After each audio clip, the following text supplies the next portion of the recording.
Right. Once again, I want to say a huge welcome to you all. Thank you for being a part of this great occasion. As you've been told, even by the AI, my name is Tola Adeliyi. Today, I'm going to be talking to you about, empowering parents as partners. Empowering parents as partners.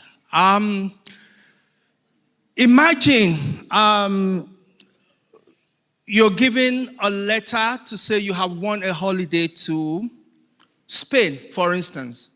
And it's going to be an amazing holiday. It's going to be something you have been dreaming of.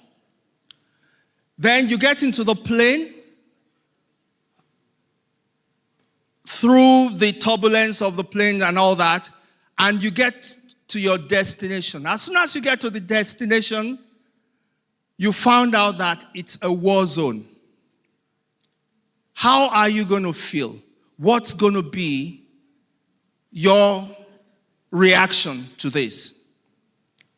Now, many parents, when they get pregnant, when people get pregnant, you have a lot of hopes and aspiration for the unborn baby. You think about what that child is going to become. Is the child going to be a doctor? Is the child going to be an accountant? You have dreams for your children. And then when the child is born, you hear information from the doctors that maybe this child is on the autistic spectrum. Imagine that. With all your dreams, with all your hopes, all of a sudden, it is no longer adding up together. And that's why a lot of parents start with denial. No, it's not happening to me. It's not my child. No, I'm sure there's something wrong. It goes into anger. They go through what I call, the 5 or even 7 stages of grief, so to say, until they come to acceptance. Many parents don't even come to that yet, and they have not got there yet. Right? The reason I started by painting that picture to you is to understand that some of the parents we are going to be working with are going to be in one of the stages of grief. And sometimes it will affect the relationship you have with them. It will affect the impact you have working with their kids. Right? Now, anybody who works with a child that has special needs, one of the key ingredients that you need definitely is patience. If you are not patient, you cannot do this job. Am I right? If you are not patient, you cannot do this job. Imagine if the parent you are working with is still probably in the anger stage. How are you going to relate with that parent? What are you going to do differently? So hopefully we're going to try as much as possible to explore what I think you can do differently. Now, I think 2 weeks ago, I sent a message to a parent. And I said to this parent, I said, 8 months ago, the child had no voice completely. And, the mother shared a video with me. The video had this child doing some calculations, speaking out, doing 1, 2, 3, 4, and, making the count. I was really excited. I was moved to tears. So I said to the mother, I would like to post this on our social media. It's like 8 months ago, this child did not have a voice, just to kind of encourage other parents that it's possible. Now, the mother said something to me. I actually, kind of screamed. I said, whenever I watch this video, it makes me cry a bit. And I have watched it more than 10 times, and I believe it will encourage someone to know it's possible. I want your permission to post this on our page, if possible. And the parent said to me that this child is your daughter.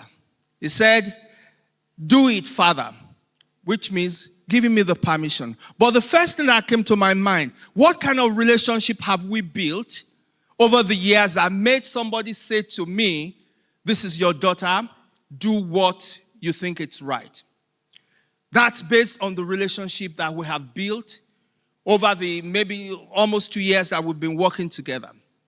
Now, if you are working with parents, no matter what you think you know, nobody cares what you know until they know how much you care about their kids. You might use all the language you want. You might speak all the lingo. It makes no sense to the parents until they know, and they know deep within them that you truly care about their children. So, as much as I desire that we have a lot of knowledge, I still need to say life is going to be a lot better for you when you care about the child you are working with, when you care about the job you are doing. Because if you don't, the parents will not care about that. Right. So let's look at some, what I consider the problem is. Some of the problems, yeah? Parents are often left out of big decisions.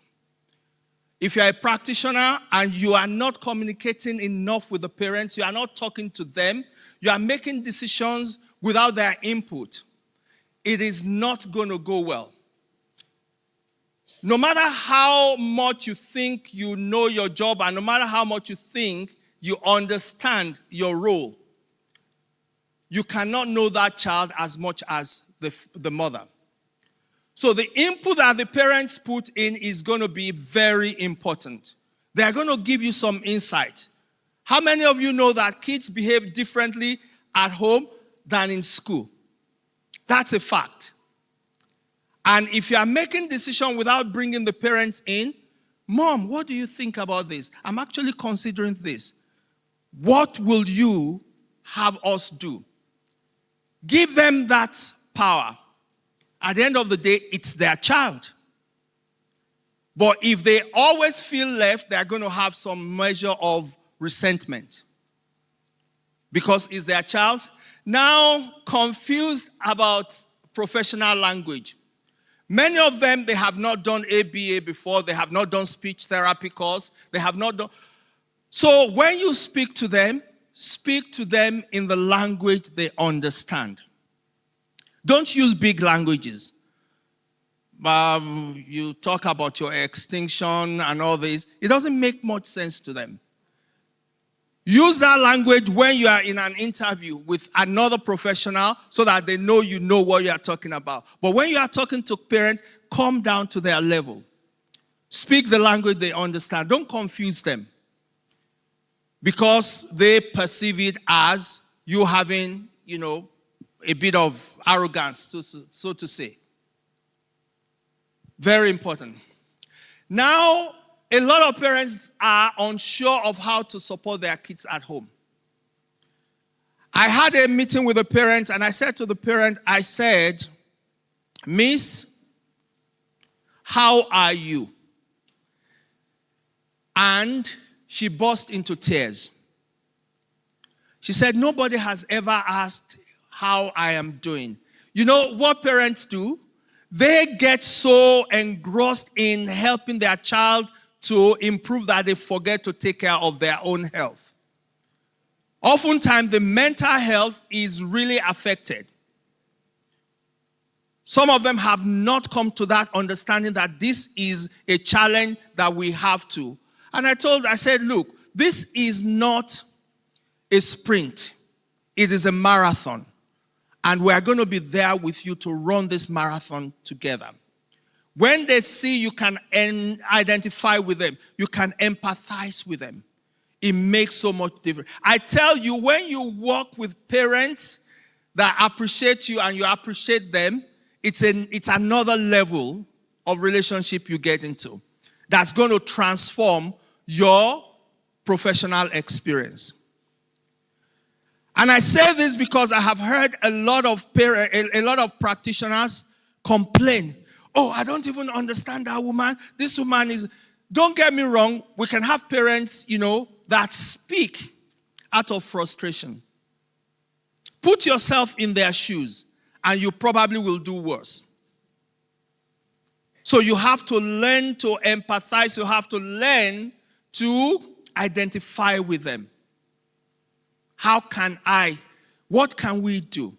You understand? It's no longer what can they do. It's what can we do? Because you see yourself as part of that story. You see yourself as that part of that success story.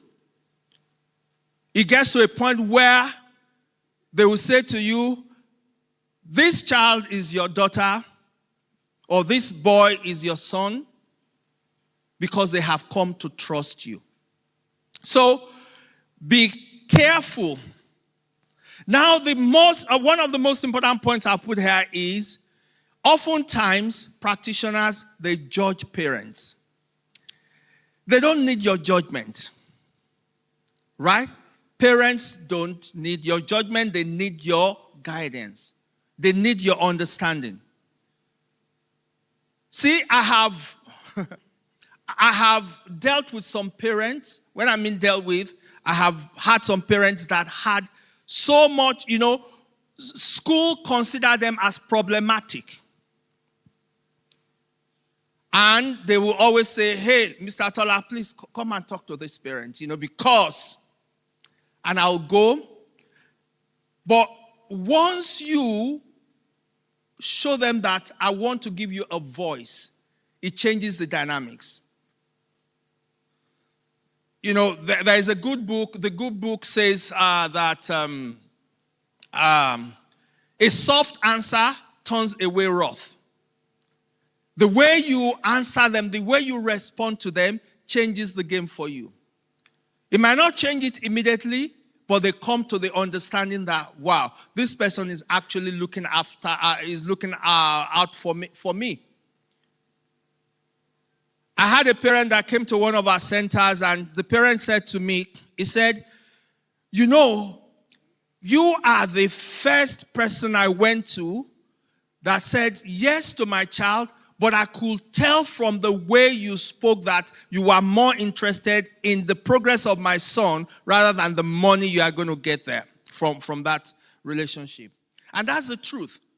See, we all need money, right? Because we have to pay rent, we have to do what is important to us. But I say to you, if you don't care more about the child and you care more about the money, it's going to come back and bite you. So, be passionate about what you do. Be supportive. They don't need your judgment. What they need is your support. What they need is your guidance. And I said here, inclusion is not just a department. It is not a label. It's not policy on paper. Inclusion begins at home, and parents must be part of the team. You've got to include them. You've got to embrace them. Imagine if that person was your mom, if that person was your sister. Right. So the way you respond to them is going to change the game. Now, what about the vision? Imagine, right, having what I refer to as a new model of partnership, where parents and professionals speak the same language. Right. Have you ever been in like a marriage or a relationship where the husband speaks one language and the wife speaks another? It can be a little bit of chaos, right? They say when love is not enough, right? Communication is key. Extremely important. Right. So, where parents and professionals speak the same language, where parents receive training, they receive guidance and clarity. Right. I was in a meeting with an ABA and a parent, and the parent was like, the ABA was like, I'm talking about the antecedent, and then, the behavior and the consequences. Right. For me, I understood, of course, what he was saying.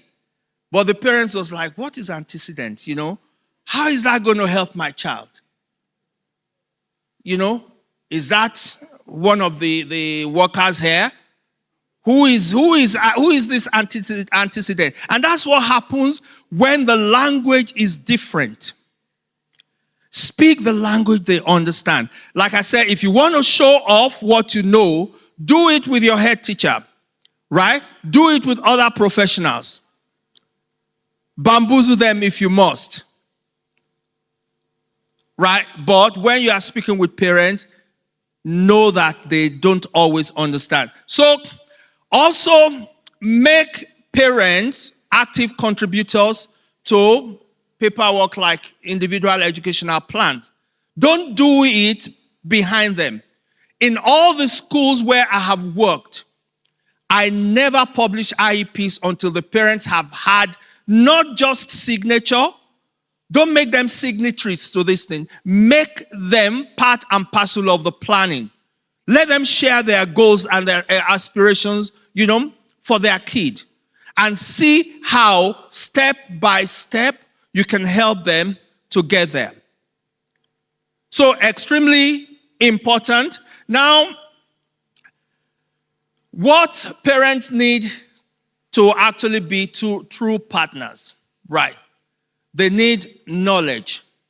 One of the things I have always done that has always worked for me in, working with parents is if I have a new information, I want to share it with them. Oh, miss, have you considered this? I actually heard, or somebody was sharing this with me, but I think this might be able to help your child. And they'll be like, oh, okay. Now they know I want to empower them. I don't want to be that person that always coming and just throwing things at them. Right? So I go down to that level where I explain to them the knowledge. Sometimes I will speak, to somebody who is skilled, maybe like an AB or a speech therapy. Please, can you have a joint session with this parent so that we transfer a skill that this parent can use to support the child at home? And remember, when home centers or schools, when they are doing the same thing, when they're on the same page, the transformation and the growth of the child becomes a lot more rapid. So it's got to be your mission, it's got to be your vision. Now, confidence. This is extremely important. It's extremely important because many of the parents don't know what to do. They are not confident about even what they know. So your responsibility, part of your responsibility as a practitioner is to help build their confidence. Tell them it is going to be good. Tell them you are doing good. Many times when we have parents into our centers, we tell them, I am going to be honest with you. I want to say a huge thank you to you for this effort you are putting in. Many of them have not heard that word, as simple as it is. They've never heard it before. Thank you for all you do. I see you. And that changes the relationship. It's extremely important that we build the right relationship. Respect. RESPECT. Right? Extremely important also. And I say this because I have seen, I think it was last academic year, an LSA called me and said, the parent is not responding to my WhatsApp message. I don't think maybe he wants me to continue. And I said, what happened? Obviously, when I spoke to the mother, she said the way, she speaks to me when I ask questions, she gets very frustrated. She gets very impatient. And parents take note of this. They get impatient. They say, no, be patient. Take your time. Sometimes they will ask questions that you feel like, oh God, why are you asking me this question? You should know this. Please be patient. Deal with them. with a lot of respect. And let them know that they have a voice. Let them know that every time they come to you, you are going to listen to them. These are the things that change the game. And remember the story I started with. You get a ticket, you get in a plane, you are going to Spain for a holiday, you end up in a war zone. Imagine if that's to you. When I understood that, I became a lot more empathetic to parents. I became a lot more understanding. When they come with anger and, maybe, a lot of disappointment, I try to calm them down. I see you. I hear you. Don't worry, we'll walk through this together. I promise you, we'll walk through this together. And that goes a long way in making things happen for them. Now, what are the barriers that parents generally face? Obviously, many of them are willing, but the system that you have set up in your school, some of you, it's out of your control. Some of you is within your control. But the system that many of you have set up create obstacles to them. So when the parents come, they're actually scared. They're afraid of being judged. They feel overwhelmed. How many of you have raised children? Show of hands. How many of you have kids? Right. Brilliant. Raising a child that is allistic, right, that is non-autistic, is a lot of stress. Am I right? I have raised 3 myself, and I have maybe 1,000 more, right? The truth is, raising children is big job, it's full-time jobs, and the women can testify, and also for us men too, we also care about the kids, don't we?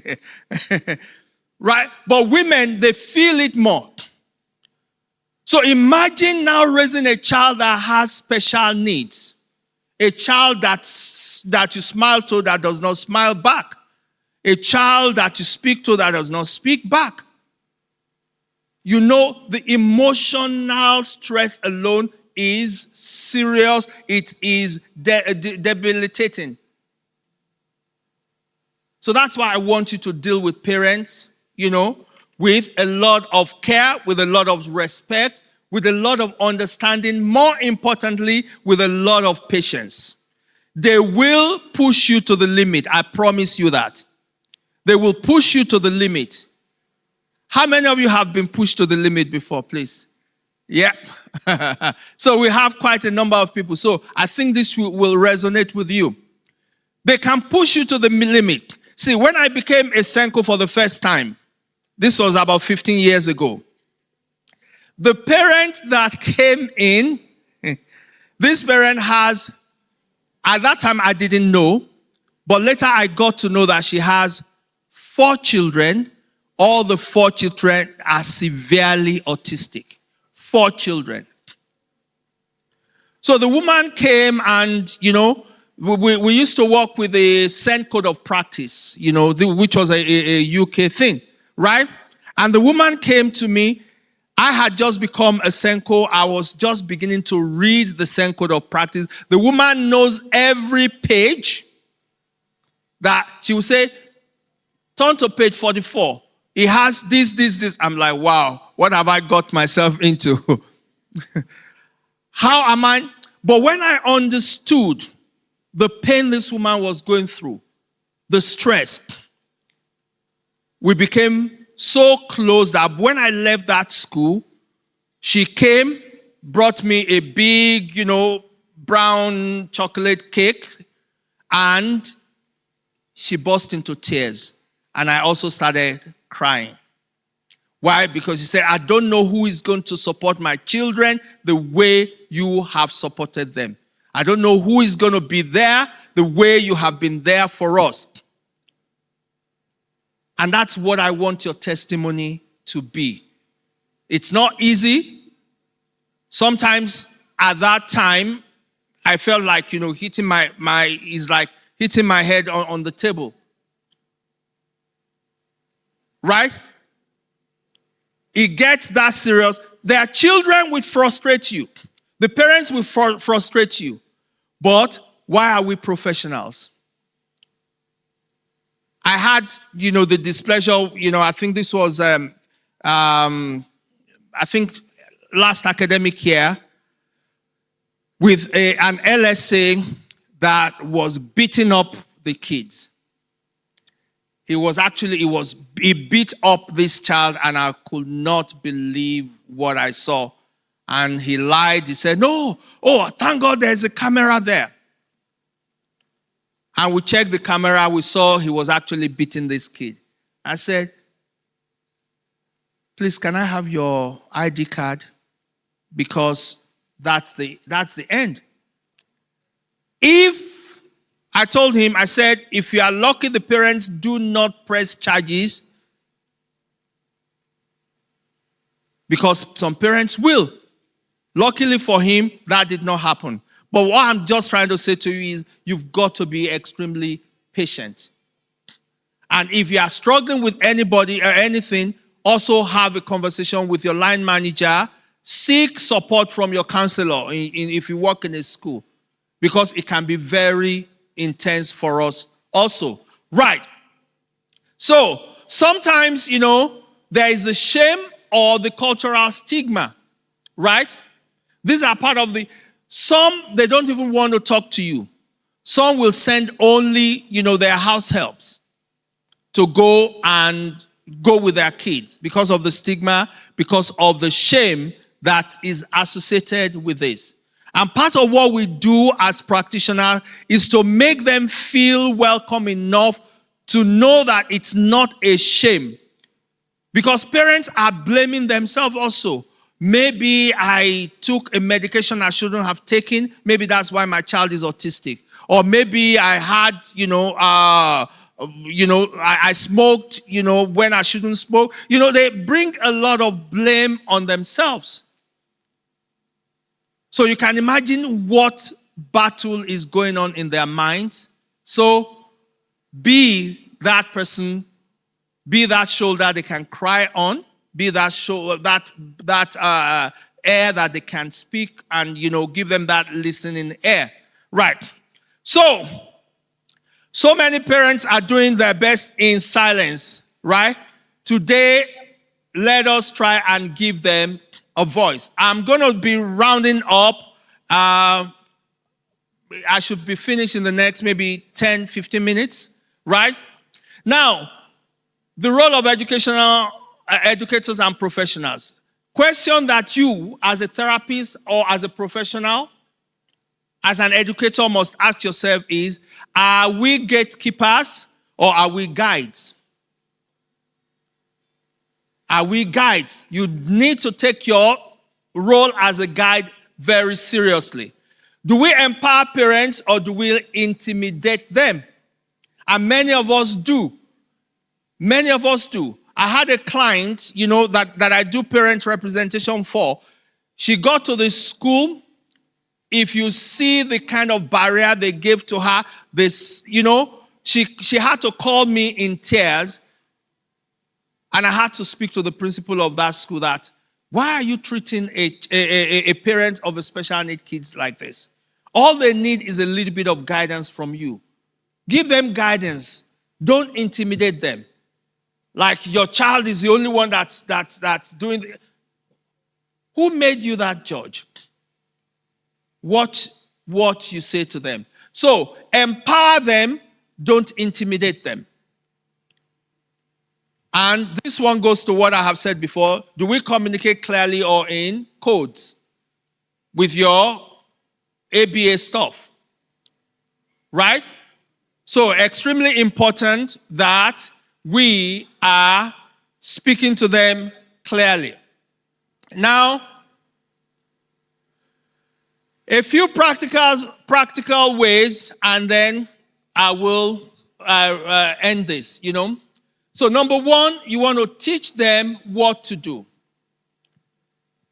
Be deliberate about teaching them. Tell them that, Miss Oh, I was thinking, that if you are free this Saturday, I would like to share some of the things I have just learned with you. Maybe that will be able to help your child. Teach them what to do, right? Parents should know the strategies being used at school so that they can reinforce them at home. Call them for a meeting, right? This is what we are doing in the school. Please, it will make a lot of sense if you can try this also at home, because it will benefit the child. And if they know something is going to benefit the child, they will definitely respond to it. They will. Right. Use simple language. I have said this a lot of times, so I'm not going to waste my time here. But I've put it over and over because I have seen it happen so many times, and it is not helpful to parents. Right. Celebrate their efforts. Celebrate their efforts. Now, my father used to say something. He would say, wherever you go, work as hard as you can so that you are celebrated rather than tolerated. You mean, see, when you say, we're a very tolerant school, or we're a very tolerant, center, you know what it means to be tolerant? It means that you despise them a little, but you just, kind of managing them. No, don't tolerate them, celebrate them. There are little wins, there are little efforts, celebrate them. Because if you tolerate them, they know, they sense it. Even the kids sense it. They know this person is not putting in their very best there. So extremely important that you celebrate them rather than tolerate them. Provide clear home strategies, not long lectures.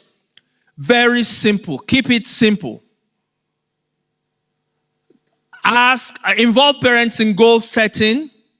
Whenever you have a goal for the child, whenever you see the child, you feel like, okay, now this child only speak one word.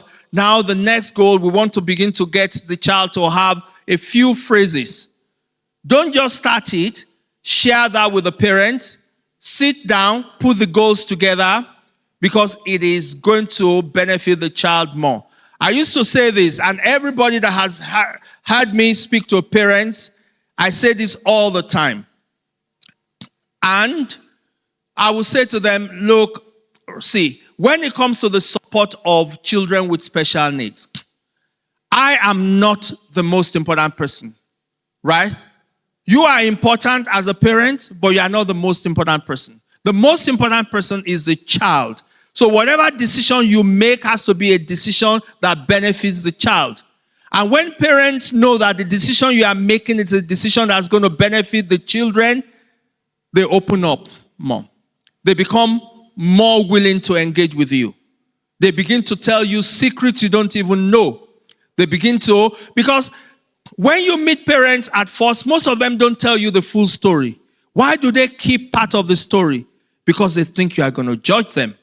They think you are going to say no to them. They think you are not going to support them if you know the whole story. How many of you have had parents say to you, that my child is actually extremely intelligent, is just a little bit of support here, and you see the child does not know the left from the right. They say that not because they don't know, but they want to color it as much as possible so that it's acceptable to you. But if you are coming with an open arm, a welcoming arm, they'll speak to you. They'll tell you what you need to know. That is going to be extremely helpful for these children. So that's very important. Offer emotional support. Right? Sometimes parents are not looking for answers. They are looking for reassurance. Right? They need as much emotional support as you can give to them. And once they begin to sense that you care enough to offer them even something. See, sometimes I have seen LSAs, the parents will say, oh, please, could you do this to me? The LSA is doing some calculations. And part of the calculation is, oh, you only pay me 2,000 or you only pay me 5,000. Why should I do this and that? Wrong attitude. And it's not going to get you far. I promise you that. Right? Put in as much as you can put in. I say to myself all the time, an LSA that is good work themselves out of a job. What does that mean? You have to invest so much time, so much effort in that child until the child does so much better that they don't need your services again. Of course, this might take years. It might take, for some kids, few months, depending on the level of need, of course. But a good LSA work themselves out of a job. But you know what happens when you work yourself out of a job? You get better job. You get bigger job. Why? Because you come highly recommended. And when you come highly recommended for the level of skill, for the level of knowledge, for the level of care. Remember, I said it and I'll repeat it. Parents don't care what you know until they know how much you care. So it's extremely important. See, if you don't want to do the job, it's okay. It's okay. But if you have signed up to do this job, know it's something that you've got to put in your passion.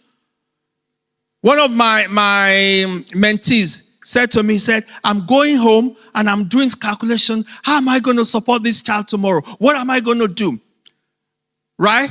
I said, it's good, yeah. Also give yourself some time to rest. But you can tell she is passionate about what she does. She wants to make a difference in the life of that child. And when that child begins to improve, you are part of the success story. Right? I say to people and parents all the time, as educators, we help children to find pencils they have lost. We help them to find rulers they have lost. Teachers do that all the time. But for me, I don't just want to help them to find their rulers, their pencils, their books. I want to help them to find their voice. I want to help them to find their place in the world.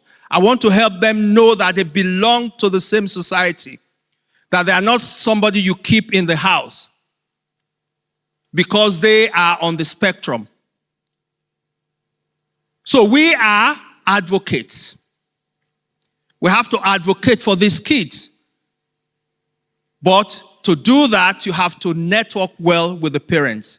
You need to be on the same level with the parents. You need to get that relationship going. Right. Build trust. Now, some of the things, talking about trust is not just, based on your skill, but your own behavior as a person.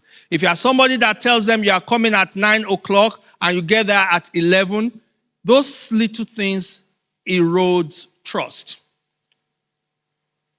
Right? Or they ask you something, you are thinking of how you are going to get some 2-3 extra dirhams. It destroys trust. Remember, these people, when they have salary coming, if there are 2 people in the office that collect the same amount of money, their salary, they're going to use it to pay partly for LSA, partly for therapist. What I'm trying to say is, be merciful. Right? Be understanding. Be helpful. Be that shoulder that they can cry on when they need to. But they won't do that until we build trust. Tell them, reassure them. Wake up one morning and send them a lovely text. And say, thank you for all you do with your child. I know sometimes it's not easy, but I see your effort. I see you. I feel you. Have a great day, ma'am, or sir, or whoever it is. Send them. Those are the things that build good relationship. Not the only time you text them is, it is the 30th of the month. My salary should be coming near. Right. They notice. that she only texts me the last day of the month because you are passing the message that you only care about the money. Don't get me wrong. Money is very important. We want money. But money is not everything. This is a calling, not just a job. That's the way I take it personally. This is a calling for me. When I started teaching, my father said to me, I called him, I said, Daddy, I have decided to retrain as a teacher. He said, good choice. He said, because when you impact a child, you have impacted a family. So when you impact a family, you have impacted a society. You impact a society, you have impacted a nation. He said, go and start your journey of influence. And I have started that journey of influence. How many people? He said, I do not want you just to be successful. He said, I want you to be significant. He said, because success is about your efforts. It's about what you achieve as a person. But significance is about the impact you have on other people's life. And there's no way you can be significant without being successful. That success will come. Money will come. People will look, if you're hiding in the hole, people will look for you. That I know that therapist, I know one LSA. She stays in maybe Jebel Ali or one of these far places. They will come find you. But it doesn't come by you being, somebody who does not, care about them. So, ladies and gentlemen, I am going to stop here. And I hope I have shared a few things that you might be able to use. It's been a pleasant pleasure as well as a privilege to be able to say this to you. Go and be the person of influence and impact. Thank you very much.